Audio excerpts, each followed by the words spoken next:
The true scary story of the Sally House. In the small town of Atchison, Kansas, there is a house known as the Sally House.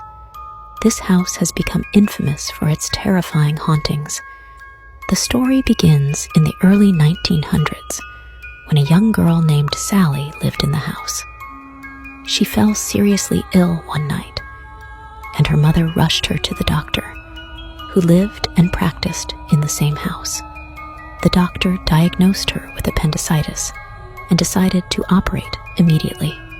Unfortunately, Sally died on the operating table, and her spirit never left the house. Years later, in the 1990s, a young couple named Tony and Deborah Pickman moved into the house. Almost immediately, strange things began to happen. Lights flickered on and off. Appliances turned on by themselves, and they heard unexplained noises. At first, they thought it was just the quirks of an old house. But then things became more sinister. Tony began experiencing physical attacks. He would wake up with scratches and burns on his body. One night, he saw the apparition of a little girl standing at the foot of their bed. He tried to communicate with her, but she vanished, leaving a feeling of dread. Deborah started to feel a presence following her around the house. One day, while she was in the kitchen, all the cabinets flew open at once, and pots and pans were thrown to the floor. She screamed, and Tony came running, but there was no logical explanation for what they saw.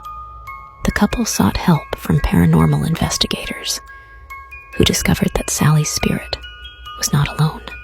There was a darker, more malevolent presence in the house, which seemed to be feeding off Sally's energy and the fear of the living. The investigators captured chilling evidence of the hauntings, including eerie EVP recordings and disturbing photos. Despite their best efforts, the Pickmans could not rid the house of its spirits. They eventually moved out, leaving the Sally House to its ghosts.